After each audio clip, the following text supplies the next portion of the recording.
So this is the public street. It is gravel right here, but literally, I'd say maybe 100 feet or less down, just beyond that curve, it is paved. So we are super lucky on there. We're wondering if they're gonna pave it down this far eventually. I don't know, it doesn't really matter. So this is where our driveway connects.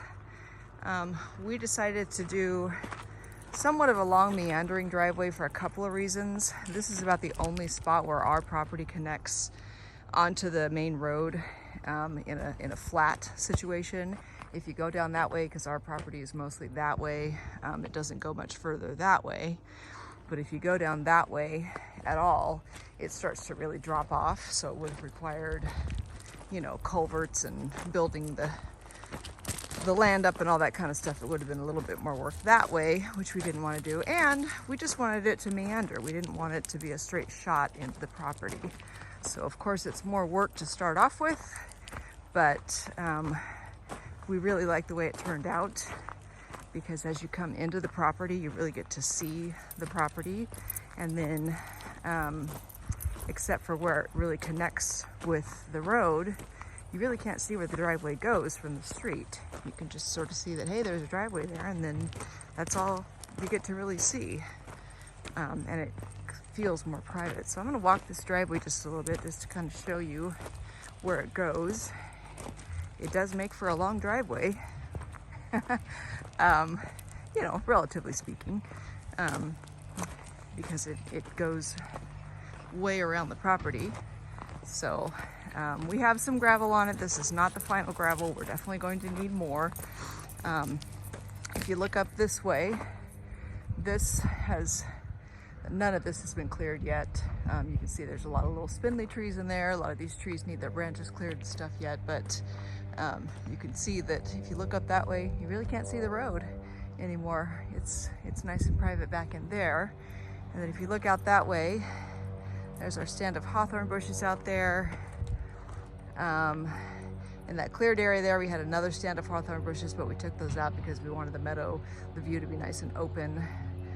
There's the biggest brush pile in the world. We've been just putting brush and branches and trees and things there, getting ready to burn when we're able to burn. If you look across there, that area where you can see all the stuff, that's where we're staying right now, and that's where our house is going to be built when we build our house.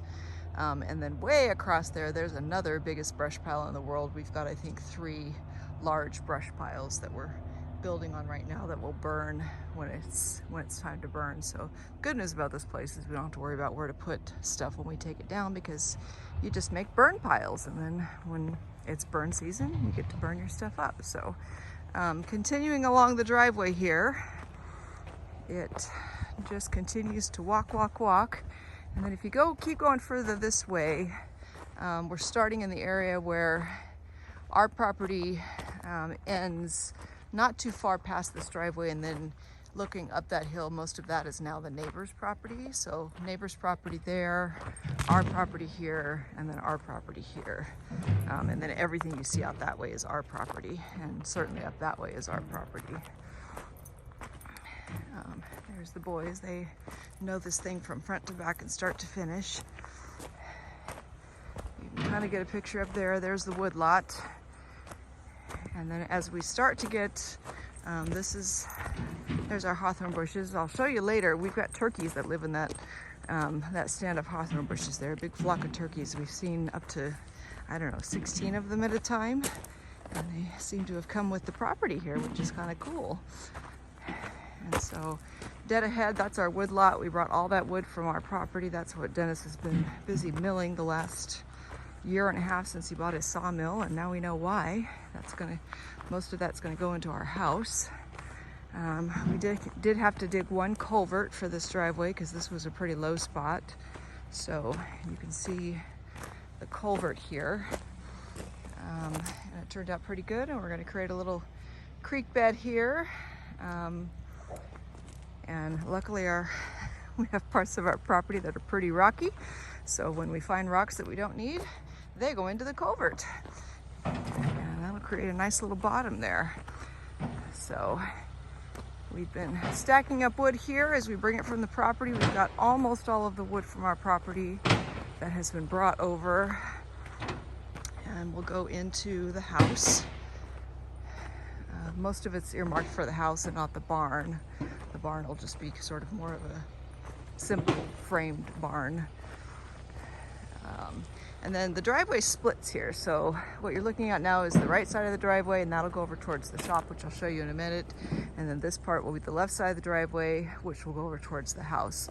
Obviously, this is where the gravel stops. We haven't graveled it all yet. I'm gonna walk you down toward the house right now, but I'll show that in a separate video.